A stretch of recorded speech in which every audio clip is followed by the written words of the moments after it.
안녕하세요. 반갑습니다. 여러분의 역사 완성자 이상입니다. 너무나 반갑습니다. 좋습니다, 여러분.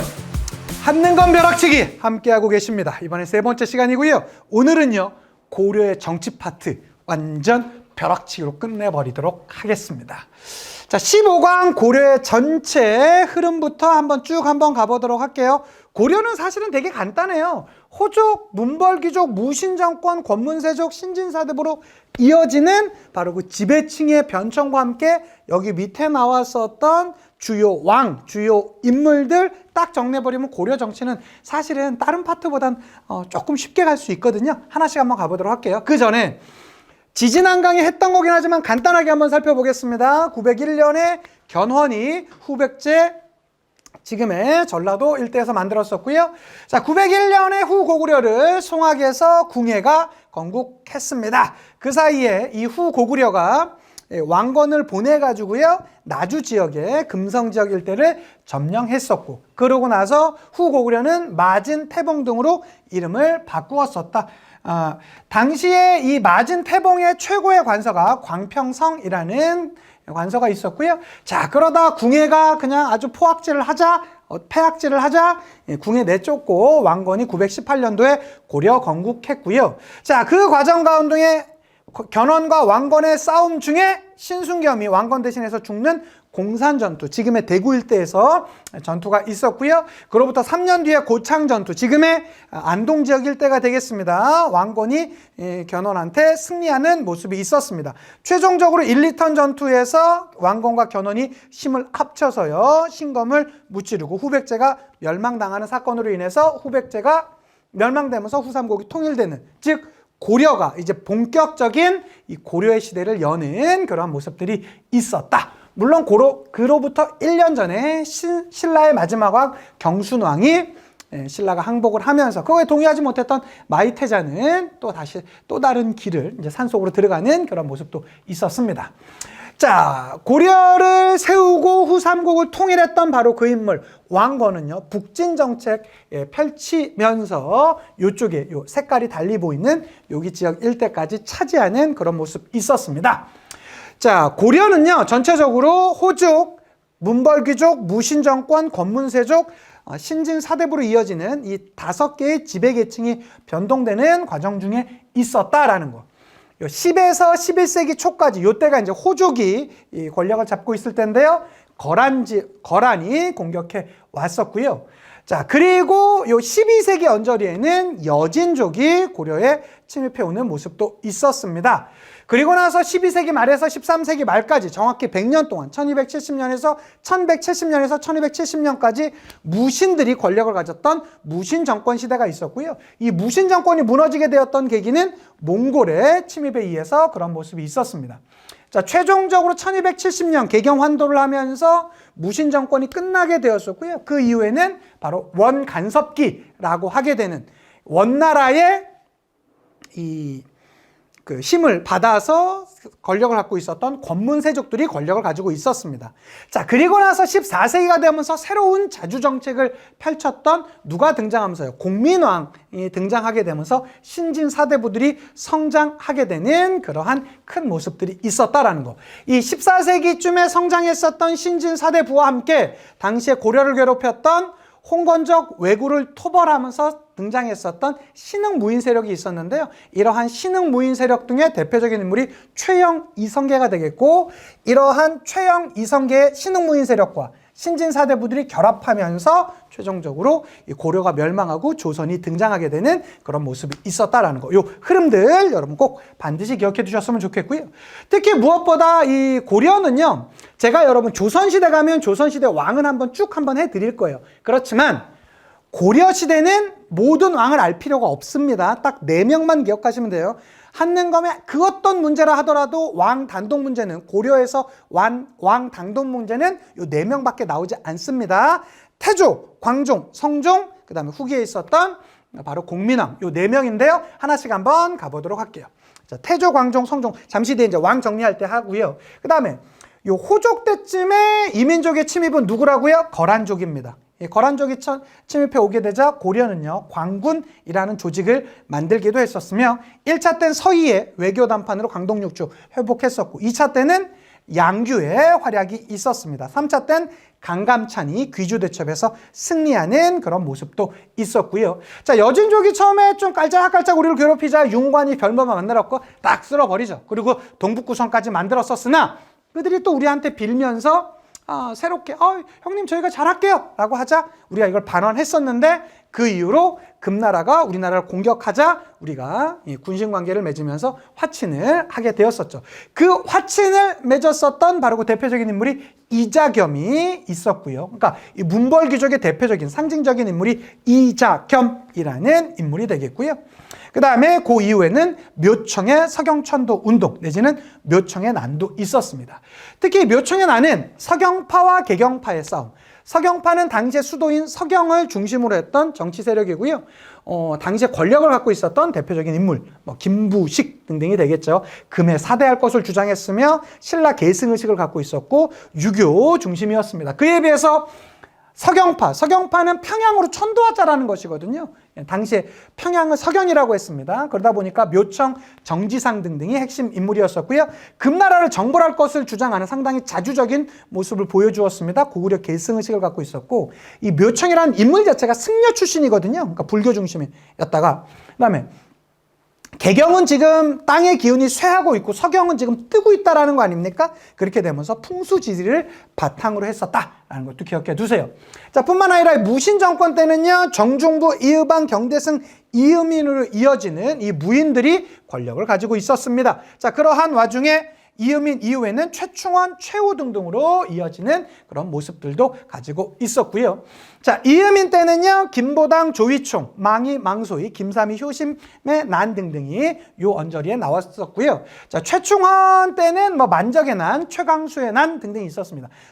참고로 이 최강수의 난은 좀 깊게 들어가는 내용인데 고구려 부흥을 내세우기도 했었습니다. 최충원의 아들이 최우가 되겠고요.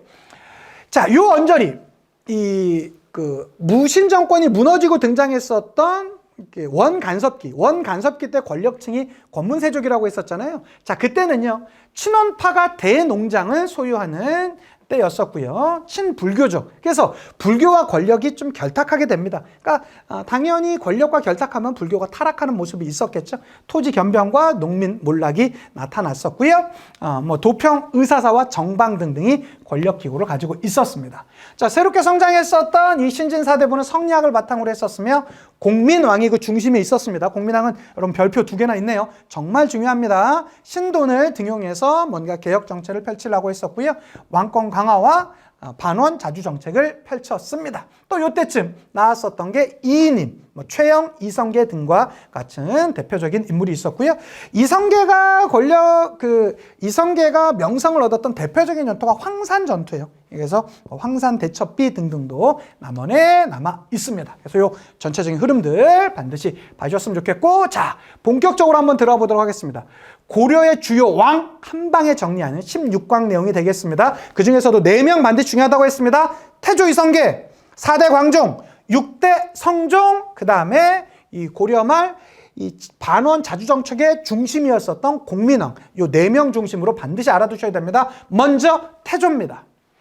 고려 건국했다. 우린 이건 알아요. 후삼국 통일했다. 오케이, 여기까지는 갑니다. 그 다음에 호족에 대해서, 그러니까 호족의 동의에 의해서 나라를 세우고 통일까지 했지만 결과적으로 이 호족은 약간 비판적 협조 관계였었거든요. 그러니까 이들을 견제하기도 했어야 되고 또 완전 쌍무시했다간 또 반발을 하니까 회유하기도 했어야 돼요. 견제책으로 대표적인 게 사심관제도, 그 다음에 기인제도 등등이 있었고요. 그 다음에 회유책으로는 대표적인 게 성을 하사하는 사성제도, 그 다음에 땅 나눠주는 역분전, 그 다음에 결혼. 그래서 왕건의 부인은 29명입니다. 정식 부인만 29이에요.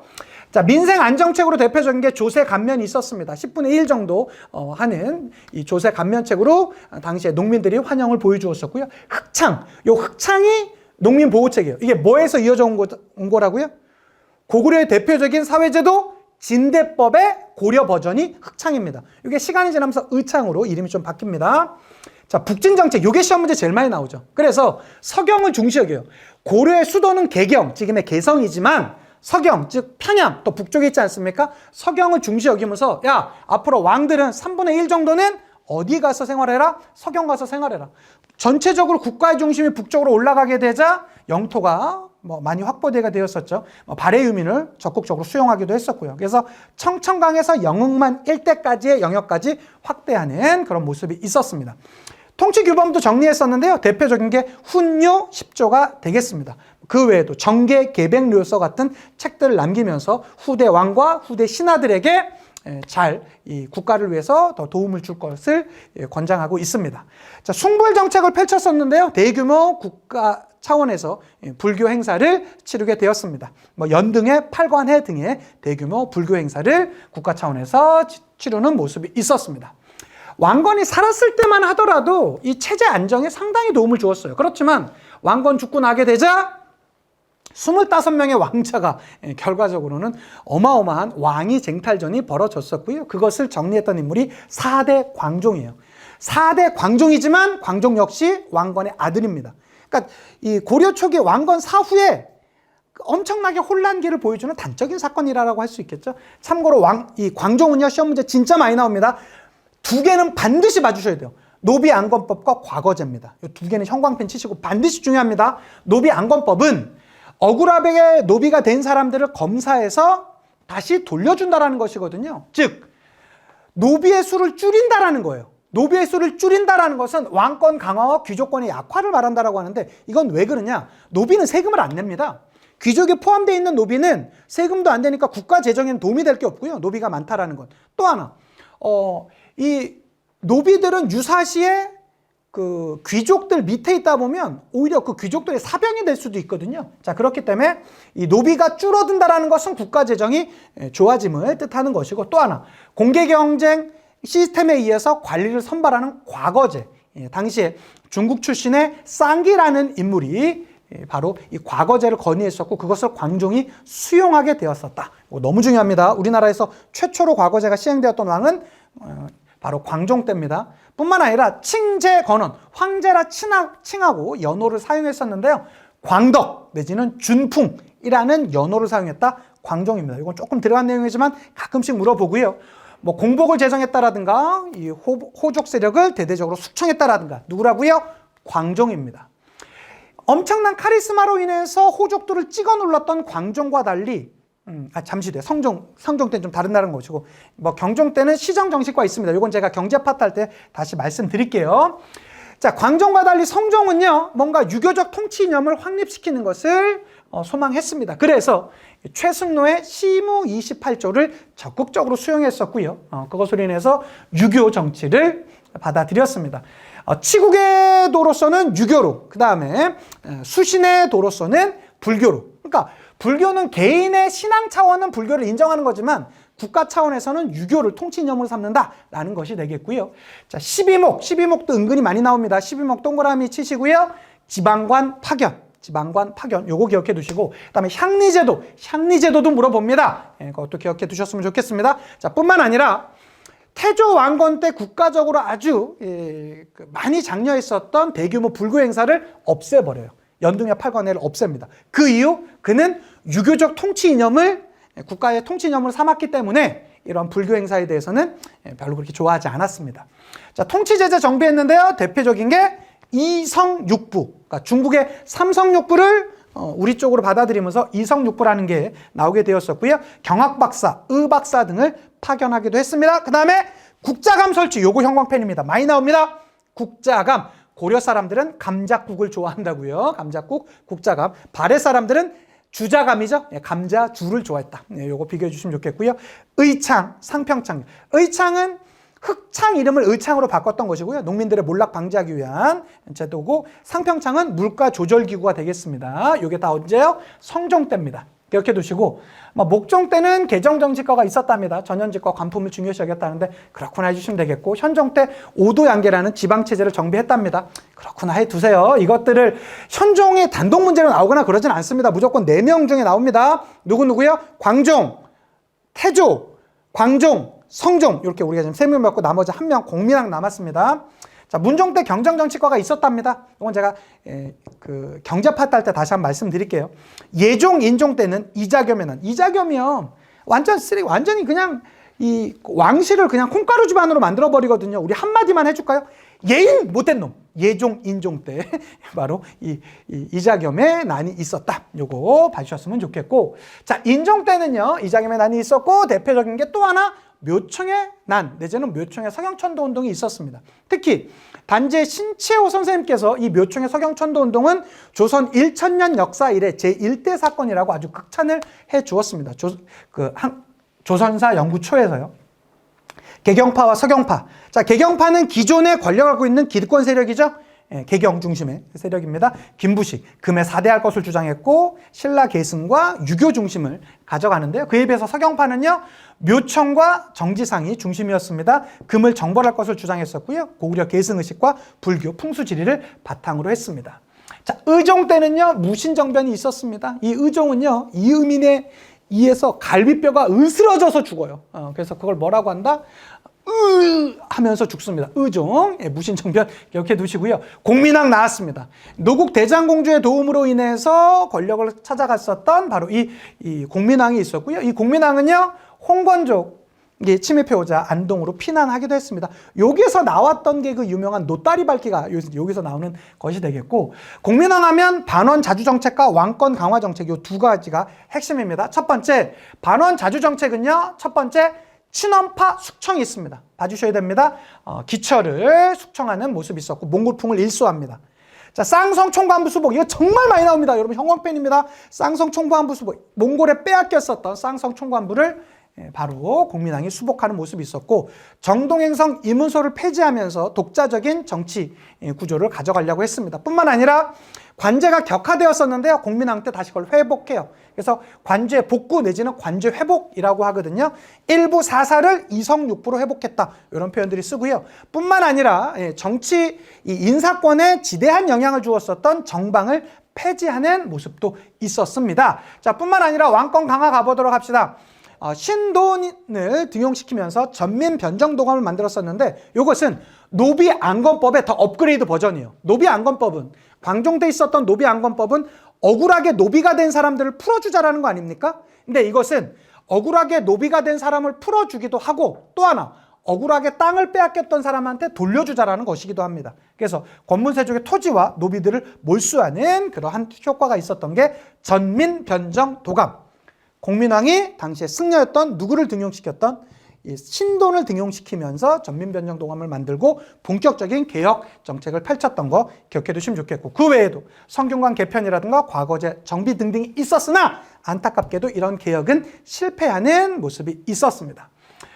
자, 우왕 때 이인임이 있었고요. 최영을 숙청하는 위화도 회군이 우왕 때 있었고요. 그 이후 공양한 때 과전법, 정몽주가 이때 죽고요. 조선이 건국되는 1392년에 조선이 건국되는 그런 모습이 있었습니다. 자, 여기 전부 다 아실 생각하지 마시고요. 첫 번째, 태조, 광종, 성종, 공민왕, 요 4대 천왕 반드시 기억해 두시면 좋겠습니다. 자, 그 외에 조선의 고려의 정치 한번 가보도록 합시다. 호족, 문벌귀족, 무신정권, 권문세족으로 이어지는 이 각각의 주요 사건들 하나씩 한번 살펴보도록 합시다. 먼저 10에서 11세기 때 우리나라 이 지배층의 호족이었을 때 누가 왔다고요? 거란이 왔다고요. 이 거란이 쳐들어왔을 때 1차 정책에 대해 1차 침입 때는요, 성종 때였었는데 소선영이 80만 대군을 몰고 왔었는데요. 서희가 나가서 외교를 펼치죠. 그리고 나서 강동 6주를 회복하는 모습이 있었고, 2차 침입 때는 강주의 정변을 계기로 들어왔었는데요. 이것은 양규의 선전이 있었습니다. 양규는 사람 이름이에요. 자, 그 다음에 3차 때는 소배합이 10만 대군을 이끌고 왔으나 강감찬이 귀주대첩에서 승리하는 그런 모습이 있었습니다. 자, 이런 거란의 침입 이후 거란에 침입하는 과정 가운데서 관군이 조직되었었다. 뿐만 아니라 이것을 불심으로 막아내려고 초조대장경이 이때 만들어지기도 했었고요. 자, 그리고 다시 한번 재침입을 막기 위해서 천리장성이 이때 축조가 되었습니다. 압록강과 도련포 일대에 천리장성이 축조되었었고 개성 주변에 성을 한번 다시 막는 보호막 같은 나성이 축조되는 모습도 있었다. 이게 다 어디랑 관련된다? 거란 침입과 관련된다. 봐주시고요. 12세기가 되면서 누가 들어옵니까? 여진족, 즉 금나라가 공격해 오게 되는데요. 윤관이 별무반 만들어가지고요, 동북구성 쌓아요. 싹 정리해버려요. 이 별무반은 신기군, 신보군, 항마군 등등의 그런 세 개의 군대로 조직돼 있었고요. 근데 이게 또 여진 애들이 우리나라한테 비니까 우리나라 사람들 문제가 좀 착해. 알았어, 임마 잘해 하고 반환하는데, 그리고 나서 얘네가 급속도로 통합을 하고요. 금 건국한 다음에 우리나라한테 4대를 요구해요. 그때 이자겸이 내가 너한테 형이라고 부르라고? 형이라고 하는 수락을 해버리죠. 그렇게 되면서 우리나라의 좀 자주성은 침해를 받게 되고요. 그런 모습에 저항했었던 인물이 바로 묘청입니다. 묘청은 금 4대에 반대하는 모습이 있었고, 그런 과정 가운데 서경 천도 운동, 금 정벌을 주장하는 모습이 있었죠. 그래서 요거 비교하는 거 반드시 알아두셨으면 좋겠습니다. 자, 무신 정권이 등장하게 되었던 계기는 1170년의 무신 정변 때문입니다. 배경은요, 문무 간의 차별이 많이 있었고, 보현원 사건에서 이 무인들이 상당히 무시받는 사건으로 인해서 폭발하게 되면서 정중부, 수염이 김부식의 아들이었었던 김돈중에게 촛불로 태워지는 그런 모습도 있었고, 이소웅이 당시에 대장군이었던 이소웅이 젊은 문신이었던 한나한테 싸대기를 맞는 그런 사건으로 이제 폭발하게 되었던 것이죠. 자, 그렇게 되면서 정중부 의방이 무신정변을 일으켰었고요. 이때까지만 해도 당시에 최고 핵심 기구는 중방이었습니다. 그리고 경대승 이음인으로 이어져다가 최충원 때 교정도감이 등장하게 되면서 도방이 다시 성장했었죠. 이때 최충원은 봉사십조를 올리기도 했었습니다. 최충원의 아들이 최우고요. 최우는 정방, 요 정방이 잘 나옵니다. 그래서 여기서 핵심은요, 교정도감 같은 단어 나오면 최씨 무심정권 내지는 최충원 이렇게 기억하시고요. 정방 나오면 최우입니다. 최우는요, 국가의 최고 인사기구를 자신의 방에 설치해요. 자신의 건너방에 설치해놔요. 이게 정방입니다. 그리고 삼별초라는 조직, 즉 이 무신정권의 보호해주기 위한 그런 군사적 기구로서 삼별초가 이때 이 최씨 무신정권 때, 최우 때 만들어진다라는 것도 기억해 두시면 좋겠고, 자, 이러한 군사정권이 만들어지게 되자 사회 동요 현상이 나타나겠죠. 반무신난, 개경에서 나왔었던 김보당의 난, 그 다음에 서경에서 나왔던 조이총의 난 등도 있었고요. 그 다음에 농민반란이 있었습니다. 지금의 충청도 공주 지역에서 나왔었던 망이 망소이 형제입니다. 그들이 공주 명학소에서 난을 일으켰었고요. 그 다음에 김삼이 효심 등이 운문초전, 지금의 이제 경상도 지역일 때가 되겠죠. 거기에서 난을 일으키기도 했었으며, 자, 뿐만 아니라 천민 등의 난도 있었습니다. 대표적인 게 최충원의 노비 출신으로 알려져 있는 만적이 개경에서 난을 일으키는 바로 신분 해방 운동을 주도하기도 했었다. 자, 뿐만 아니라 대몽 항쟁기의 모습도 있습니다. 그러니까 요때까지만 하더라도 무신 정권 기때죠. 무신. 그러니까 이 대몽 항쟁기 때도 굳이 따지자면 무신 정권기입니다. 무신 정권이 무너지게 되는 계기는 몽골한테 항복했기 때문에, 이 몽골 항복을 다른 말로 개경환도라고도 표현합니다. 자, 몽골 사신 저고여가 피살돼요. 돌아가던 길에. 자, 그래서 1차로 침입했던 게 살리타라는 인물이 왔을 때 우리나라 사람 박서가 나서서 항전하기도 했었고요. 이 과정 중에 강화도로 천도하기도 했습니다. 2차 침입했을 땐 김윤호가 살리타를 사살하는 모습도 있었고요. 이게 용인 처인성에서 전투가 있기도 했습니다. 초조 대장경이 소실되는 모습도 있었고요. 3차 침입해왔을 때 황룡사 구축 목탑이 소실이 돼요. 그래서 이때 그 황룡사 구축 목탑이 소실되었으면 이거 얼마나 안타깝겠습니까? 자, 뿐만 아니라 여기에서 이 그 초조 대장경까지 소실됐잖아요. 그럼 이것을 우리의 불심으로 막아내야 되지 않겠습니까? 그래서 대몽 항쟁기 때 만들어졌던 게 뭐다? 그렇죠. 팔만 대장경. 그래서 이걸 다른 말로 다시 만들었다고 해서 제조 대장경이라고도 합니다. 그거 봐주시고요. 자, 황룡사 구축 목탑 소실 이후 충주 다인철소에서의 저항도 유명하고요. 최종적으로는 1270년에 개경환동, 그러니까 강화도에서 개경으로 다시 수도가 돌아간다는 것이죠. 이게 표현이 이런 것이 실질적으로 몽골에 항복을 했던 게 바로 이 내용이고요. 이러한 것에 반대했던 이들이 있었으니 최씨 정권의 권력기구였었던 신변보호기구였었던 삼별초는 이런 개경환도에 반대합니다. 자, 그러면서 강화도에서 진도로 내려가고요. 진도에서 제주까지 내려가면서 마지막까지 저항하거든요. 강화도에서 진도로 내려갈 때 저항의 그 중심에 있었던 인물이 배중손이라는 인물이 있었고, 진도에서 제주도로 갈 때 이 중심적인 인물을 보여줬던 게 김통정입니다. 요 두 명, 요거까지 구분하는 문제는 안 나오겠지만, 배중손, 김통정 같은 인물이 나오면, 아하, 삼별초의 항쟁이구나. 그 정도만 기억해 두시면 되겠습니다. 자, 그 이후 원간섭기를 우리는 보내게 되었습니다. 원간섭기는요, 원의 우리나라 국내 정치에 아주 깊숙이 관여하게 되었습니다. 내정 간섭이 많아지게 되었었고요. 영토도 상실했었으며 많은 것들이 수탈당하는 그런 모습들이 있었는데요. 하나씩 한번 가보도록 합시다. 먼저 내정 간섭입니다. 우리의 호칭이 격화돼요. 원래는 폐하였지만 이제는 전하로. 요건 이제 황제를 폐하라고 부르고 왕을 전하라고 부르거든요. 그러니까 야, 우리가 황제니까 너는 전하라고 해. 이런 개념이죠. 그리고 태자를 세자로 이렇게 불리는 모습이 있었습니다. 자, 뿐만 아니라 관제도 격화되었어요.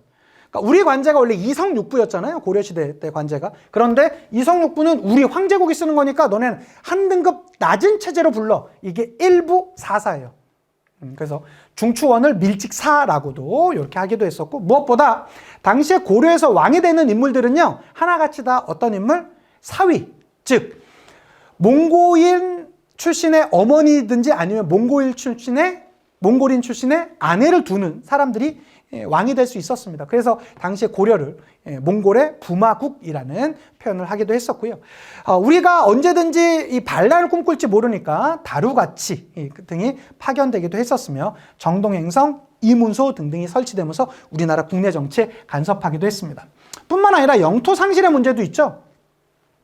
쌍성 총관부, 잠시 지도 보여드릴게요. 천령 이북당 일대가 상실되었었고, 그 다음에 서경 지역, 지금의 평양 지역 일대가 동령부, 그 다음에 탐라 총관부, 지금의 제주도 지역 일대가 각각 뺏겼었는데, 그러한 과정 가운데 이 쌍성 총관부를 회복했던 게 누구 때다? 공민왕 때입니다. 이건 반드시 기억해 두셔야 되겠고요. 자, 수탈이 있습니다. 공려를 많이 이제 우리한테 요구를 하거든요. 그러다 보니까 공려로 가지 않는 조건은 딱 하나였어요. 결혼의 유무거든요. 그래서 공려로 가는 것을 막기 위해서 당시에 우리 고려에서는 일찍 결혼을 하는 조혼 풍습이 나오기도 했었고요. 또 그것을 막고자 결혼도감이라는 조직이 만들어지기도 했습니다. 자, 당시에 이 몽골 사람들이 우리한테 매를 그렇게 많이 오냐. 매 고기를 먹으려고 했던 게 아니라 통신으로 쓰려고. 그래서 응방이라는 매를 잡는 그런 기구가 있기도 했었고요. 그 다음에 몽골풍이 유행했습니다. 뭐 족두리라든가 우리 성인들이 많이 드시는 소주라든가 이런 게 다 요때 이제 들어왔었고요. 뭐 연지곤지 꽂는 거 이런 게 다 이제 몽골풍의 하나입니다. 뿐만 아니라 우리나라 사람들은 어딜 가더라도 스타일이 우리가 좋잖아요. 그래서 당시에 몽골 지역 일대 고려 스타일, 즉 고려 양이 나오기도 했었다라는 거 같이 기억해 두시면 좋겠습니다. 되셨죠? 자, 이러한 모습 과정 가운데 마지막 18강 고려의 통치제도 한번 같이 보도록 합시다. 고려의 중앙정치제도, 군사제도, 관리등용제도, 이게 지방행정제도인데요. 여기서 중요한 건 중앙과 지방행정조직, 이게 시험 문제 제일 많이 나옵니다. 하나씩 한번 보도록 할게요. 고려의 중앙정치제도는요, 좀 특이해요. 왕 밑에 이성육부가 있어요. 요거는 당나라의 영향이죠. 자, 그렇지만 송나라의 영향도 있었어요. 중추원, 어사대, 삼사라는 게 그렇고, 근데 여기서 시험 문제 제일 많이 나온 건 뭐냐면 전 세계에서 고려만 있는 제도가 있어요. 이것을 식목도감, 도병마사라고 하는데 하나씩 한번 가보도록 할게요. 자, 이성육부가 그 밑에 있었다고 그랬죠. 왕 밑에 이성육부라는 중앙관제가 있었습니다. 그것은 자, 중서문화성은요, 정책을 심의하고 결정하는 그런 기구였습니다. 그리고 그 밑에 상서성은 여기서 결정된 걸 집행하는 거예요. 그러니까 6개의 조직으로 나눠져 있는 것이죠. 2호 예병 현공인데요. 뭐 2부에서는 인사, 병부에서는 군사, 호부에서는 재정, 형부에서는 법, 예부에서는 교육과 교육, 외교와 교육, 그 다음에 공부에서는 건축과 산업 이런 등등인데, 중요한 건 그 다음에 이것도 하고 갑시다. 자, 중추원은 군사 기밀과 왕명 출납, 그 다음에 감찰을 맡았었던 어사대도 있었고요. 회계에 3사가 있는데, 조선시대 3사는 언론기구인데요. 고려시대 3사는 회계기구입니다. 요거 반드시 구분해 두시고요. 자, 여기서 중요한 건 이 제추 합의기구인 도병마사와 식목도감이 어떻게 만들어졌냐라는 거예요. 중서문화성의 상위 관료를 제신이라고 하거든요. 여기에 있는 제신과 중추원의 상위 관료를 추밀이라고 하거든요. 제신과 추밀이 만나가지고 했던 군사적인 회의를 도병마사라고 하는 거예요. 이게 중요하죠. 그래서 요 말을 다른 말로 제신과 추밀이 만나서 회의했다 그래서 제추합의기구라고도 합니다. 제추합의기구의 대표적인 게 도병마사. 도병마사는 주로 국방 문제에 집중했던 것이고 국내 격식이라든가 국내법에 대해서는 식목도감도 있었습니다. 요거 두 개. 요게 왜 중요하다? 전 세계에서 고려에만 있었던 것이기 때문에 시험 문제 요거 잘 나옵니다. 기억해 두시고요. 자, 뿐만 아니라 이 제추합의기구, 도병마사와 식목도감. 도병마사는 군사, 식목도감은 격식과 시행규칙, 국내법을 시행되는 것인데 이들이 어떻게 만들어지게 되었다고요?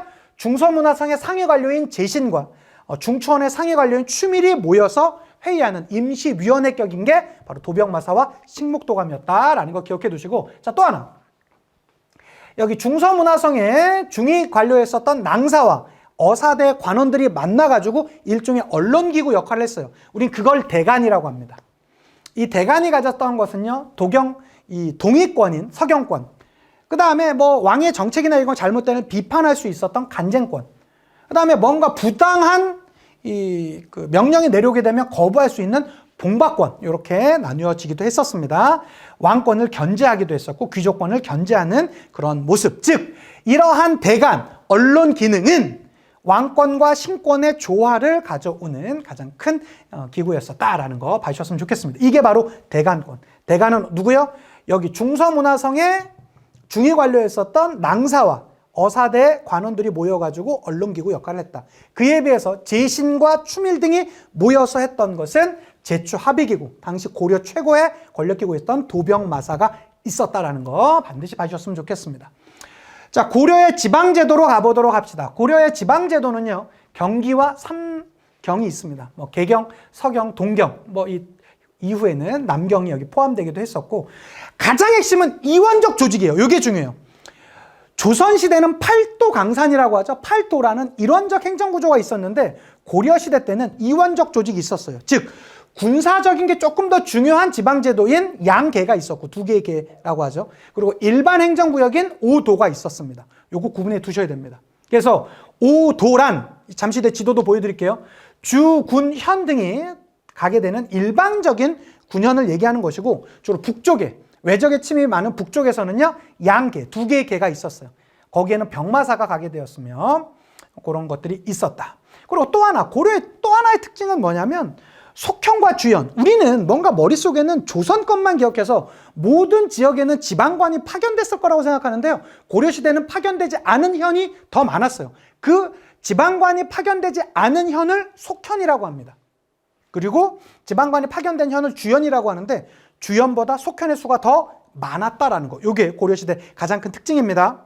그리고 여기에서 단독 시험 문제로 나온다면 향소부곡. 요거 반드시 봐주셔야 돼요. 향소부곡이라는 건 뭐냐면 일반 군현보다 좀 특수행정구역이에요. 즉 세금의 부담이 더 많고 거주 이전의 자유가 없어요.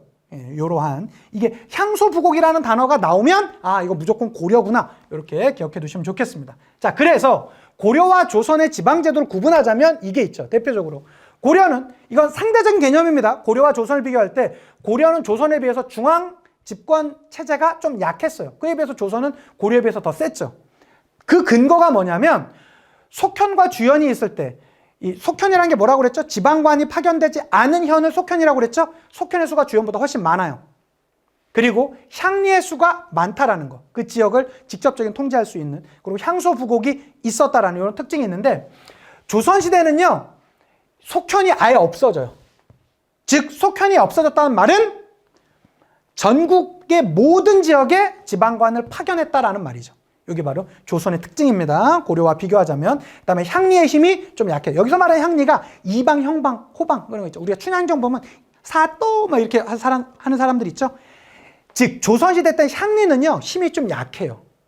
그렇지만 고려시대 때 여기 향리는요, 어떤 향리는 호족의 후신이에요. 그렇기 때문에 그 지역 내에선 실질적인 권력자였었습니다. 이런 둘의 차이가 있다라는 거 비교해 주시고요. 향소부곡은 조선에 오면서 사라집니다. 이것도 봐주시고요. 자, 고려의 군사제도입니다. 중앙제도로는 2군 6위가 있어요. 2군 6위. 그래서 2군은 왕실 친위부대고요. 6위는 국경선이라든가 국경선을 막는 그런 중앙군대였었고, 이 이 중앙군대의 특징은요, 군인전이 지급받았으며 하는 일이 세습돼요. 아버지가 이 일을 했으면 그 자식들도 보통 그 일을 하는 그런 모습들이 있었습니다. 자, 지방제도로는 5도 양계가 있다고 그랬죠? 5도는 주형군, 양계는 주진군. 싸움은 누가 잘했을까요? 당연히 주진군이 잘합니다. 왜? 군사적 지방조직이 바로 양계였으니까. 그래서 이 주형군은 농민 우부군인데 비해서 주진군은 상비군. 늘 있는 군대예요. 예, 그리고 이들은 둔전이라는 일종의 토지를 받기도 했습니다. 특수군 기억해 두시면 좋겠습니다. 특수군, 여기서 시험 문제는 특수군이 제일 많이 나옵니다. 광군, 어디가 공격해 왔을 때, 거란이 공격해 왔을 때 막았던 군대가 광군이고요. 그 다음에 별무반, 이거 누구? 여진이 공격해 왔을 때 만들었던 것이 별무반이죠. 그 다음에 삼별초, 요거 언제요? 무신정권 기구에 자신들의 군사적 기구가 바로 뭐였었다? 삼별초였었다. 기억해 두시면 좋겠고요. 자, 고려의 관리등용제도입니다. 고려는요, 과거 제도가 있었어요. 그러니까 과거라는 좋은 제도가 있었지만 기본적으로 고려는요, 가문보다 개인의 능력을 중요하게 여기는 게 과거 제도인데 사실은 과거 제도보단 음서 제도가 더 많이 등용되기 때문에 고려 사회를 귀족 중심의 사회다라고 이렇게 얘기들을 합니다. 자, 근데 중요한 건 이 과거 제도는 문과, 잡과, 승과 정도로 나눠져 있었어요. 문과란 제술과와 명경자로 나뉘는데요. 이 제술과는 논술, 제술, 논술. 그러니까 뭐 자신의 정책 능력이나 이런 것들을 그냥 논술을 하는 거예요. 즉 문학적 재능이나 정책에 대해서 자신의 능력을 쓰는 것이죠. 이게 더 중요했죠. 그에 비해서 명경과는 유교 경자를 달달달달 암기하면 되는 게 명경과였습니다. 자, 잡과는요, 지금 잘 나가는 직업들이 다 잡과입니다. 뭐 법률, 회계, 지리 등등의 실용 기술학이 다 잡과였었고 승과도 있었어요. 고려시대 때 승려 시험이었습니다. 자, 이러한 과거 제도보단 음서 제도가 고려 사회에서 고위 자리로 가는 데는 더 유리했습니다. 즉 공신이라든가 그러니까 국가의 아주 대표적인 공을 세운 신하라든가 그 다음에 오품 이상의 관리의 자손, 아들하고 손자까지 되는 거예요. 이들은 아버지나 할아버지를 잘 만났다는 이유로 그냥 관직에 나갈 수 있었어요. 우린 그걸 뭐라고 합니까? 음서제도라고 합니다. 음서제도라고 합니다. 그러니까 정리하자면 과거 제도는 개인의 능력이 중요하게 여기는 것이고 음서제도는 가문, 즉 출신이 더 중요하게 여기는 것들인데 이 두 개 중에서 고려 사회에서 더 중요했던 건 음서이다. 그렇기 때문에 고려는 귀족 중심의 사회라고 우리가 보통 얘기들을 합니다. 그래서 이러한 내용들까지 같이 봐주시면 좋겠습니다. 되셨죠? 좋습니다, 여러분. 한 40여 분 안에 우리는 고려시대 정치 파트 다 끝내버렸어요. 다음 시간에 뭐 할 거냐고요? 고려시대 사회, 경제, 문화 파트 또 한 방에 정리해 드릴게요. 좋습니다. 우리 벼락치기지만 할 수 있어요. 시험 가져주시고요. 혹시라도 이해 안 되는 거 있으면 제 유튜브에 제 본 강의 찾아가서 들으시면 제가 자세히 하나하나씩 다 설명해 드렸습니다. 제 강의 필기노트와 함께 우리 벼락치기 하는 것 할 수 있다. 시험 가지시고요. 다음 4강에서 또 찾아뵙도록 하겠습니다. 인사드리고 마칠게요. 역사가 완성되는 그날까지 와!